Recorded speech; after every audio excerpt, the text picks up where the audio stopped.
Pendant que le président congolais cherche de soutien à l'international, les rebelles du M23 soutenus par le Rwanda poursuivent leur avancée dans l'est du pays. La rébellion a annoncé ce 14 février la prise de l'aéroport de Kavumu, non loin de Bukavu, marquant une nouvelle étape dans leur progression vers le sud. Les rebelles du M23 poursuivent leur avancée en République démocratique du Congo et ce 14 février, ils ont pris le contrôle de l'aéroport de Kavumu, située à une trentaine de kilomètres de Bukavu, la deuxième plus grande ville de l'est du pays, a rapporté Reuters, citant le M23 ainsi qu'une source sécuritaire locale. L'aéroport est présenté comme stratégique, formant le dernier verrou militaire avant Bukavu. Depuis la prise de Goma, capitale du Nord Kivu en fin janvier, le M23 ne cesse d'étendre son emprise territoriale. Leur avancée vers le sud a fait craindre une chute de Bukavu,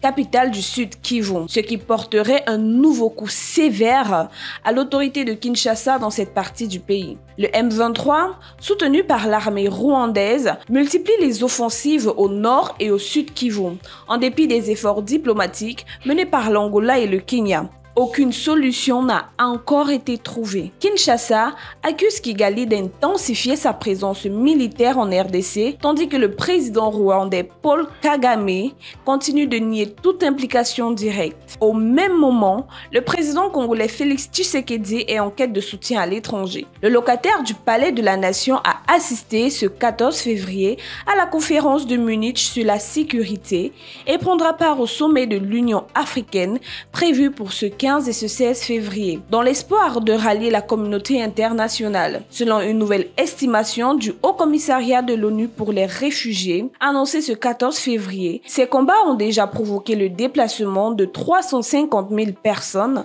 aggravant une crise humanitaire qui pèse lourdement sur la région. La situation à Bukavu est marquée par une grande inquiétude. Après la chute de l'aéroport de Kavumu, désormais sous le contrôle du M23, et des combattants de l'Alliance Fleuve Congo, en abrégé AFC, situés seulement à 45 km de la ville, il ne semble être qu'une question de temps avant que les rebelles s'emparent entièrement du pays. Les habitants signalent une panique croissante, tandis que seules les forces armées de la RDC, en abrégé FARDC, et les jeunes volontaires patriotiques appelés Wazalendo tentent encore d'assurer la présence sécuritaire. Certaines sources locales rapportent que la ville aurait été prise sans affrontement majeur malgré des tirs sporadiques d'armes légères dans certaines zones. Face à cette escalade, l'Union européenne a indiqué ce samedi examiner en urgence toutes les options disponibles en réponse à l'offensive du M23. Bruxelles a fermement condamné cette violation de l'intégrité territoriale de la RDC, affirmant que cette situation ne restera pas sans réponse. De son côté, Félix Tshisekedi a dénoncé les ambitions expansionnistes du Rwanda dans cette région stratégique en minerai. Les tensions diplomatiques entre Kinshasa et Kigali atteignent ainsi un nouveau sommet, tandis que les habitants de Bukavu et des zones environnantes redoutent le pire dans les jours à venir. Des sources sur place à Bukavu, la capitale de la province du Sud Kivu, située à une trentaine de kilomètres, témoignent d'une population en proie à la panique. En milieu de journée, les magasins étaient en train de fermer, les rues bouchées par des voitures en partance. Selon nos informations, le gouvernement a été déserté. Hippocrate Marum, membre de la société civile locale, confirme que les activités sont paralysées. Nous observons que les marchés sont déjà fermés et il y a des magasins qui sont aussi fermés, dit-il avant de poursuivre. Toutes les activités sont paralysées depuis l'après-midi. Voilà généralement ce que nous sommes en train de vivre dans notre ville de Bukavu. Au Nord Kivu, cette fois, un couloir humanitaire doit être mis en place pour acheminer de l'aide vers Goma. L'annonce a été faite ce jeudi 13 février par le ministre congolais de la Santé, Samuel Kamba. Un accord a été trouvé entre les organisations humanitaires et le Rwanda pour permettre le passage de l'aide via Nairobi et Kigali. Alors que l'aéroport de Goma reste impraticable depuis la prise de la ville par le M23 et l'armée rwandaise.